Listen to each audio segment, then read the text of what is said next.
Prologue. 12 girls stood on the moon. Around the moon was a great ring. It stretched out into the black expanse of space.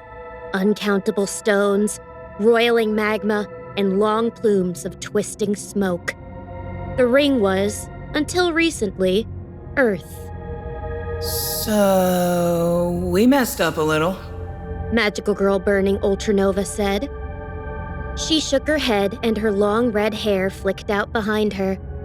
The tips burned, even without oxygen for them to burn in. Then again, the girls were looking at each other from atop a flattened mountain on the moon without any regard for its lesser gravity or the lack of air to breathe. That kind of thing wasn't a concern to them. The mood, despite Burning Ultranova's aloofness, was bleak. We did win, I guess. Magical Girl Screaming Bioplague said. She tugged on the lapels of the jacket that came with her Magical Girl dress. It was an old nervous habit, one the others hadn't seen in a while. Under the circumstances, no one could blame her for being a little worried. It's okay, Fractured Time said. She reached over, across the circle the 12 made, and touched Screaming Bioplague on the arm. It was a small comfort, but it was something. The earth continued to hover around them. We did win, didn't we? Magical Girl Crystal Genocide asked. She tilted her head back, and the chime-like lengths of diamond hanging off her costume rang, even though there was no air for the sound to echo through. It feels like we lost. We're alive. We can't have lost. Burning Ultranova said. Next to her, Magical Girl Feasting Carnage reached into the folds of her bright orange-white costume and pulled out a box of candy sticks. She opened it, only to find there were just 3 left. The girls could see the moment Feasting Carnage cracked, just a little. Her hands clamped tight and the box scrunched together. She threw it aside where it gently flew across the moonscape. Fuck, she said. A gasp escaped from Gravity's heartbeat, but the others didn't react. Not immediately. We can't give up, girls! We've never given up before, and I don't want to see us giving up now! We're magical girls! We can do anything! We can fix this! Magical Girl Happy Sparkles said.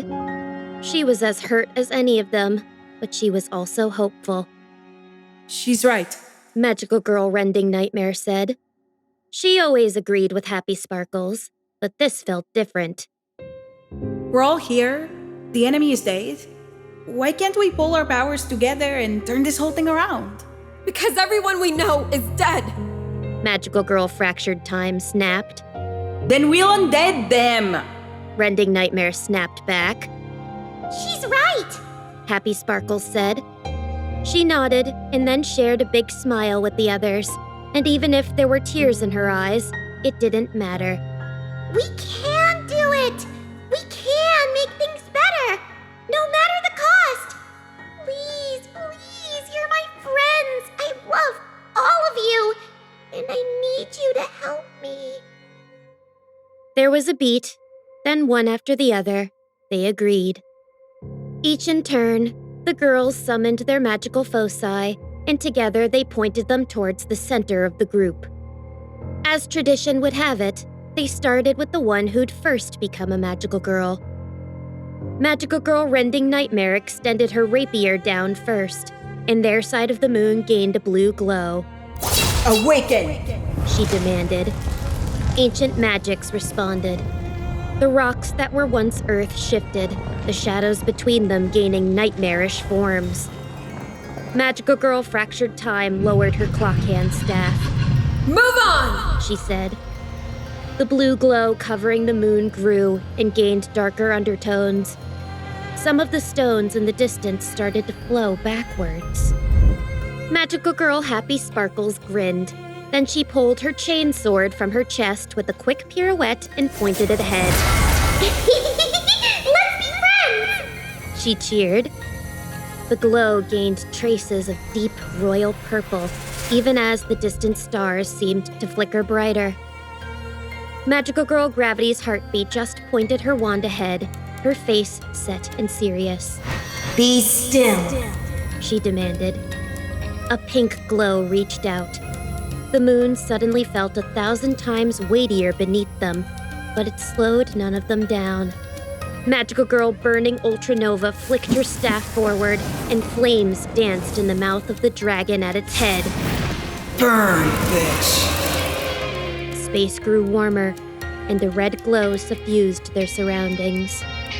Magical Girl Dimension Death flicked her wrist out with one hand while the other adjusted her glasses. Die, she said. A red-orange light started to appear from the slits in reality around them. Magical Girl Hypertense Breakpoint hefted her warhammer and pointed it ahead. Shut up! She called out, and the moon responded by cracking. Orange light slipped from the cracks and joined the forming rainbow. Magical Girl Feasting Carnage grinned and stabbed forward with a fork-headed staff. devour! Entire chunks of the once planet around them were chewed apart, even as yellow-orange magic joined the rest. Magical Girl Silenced Annihilation pointed her wand ahead, then let go of it. It floated there while her hands made the sign for silence. Then she pressed her finger over her lips in a sign that they would have understood, even if they hadn't learned to understand her already. Yellow lights spread wide even as space returned to its proper silence. Magical Girl Phantom Mist pulled at the string of her bow, and a yellow-green ball of magical might appeared at the point of her arrow. Scatter!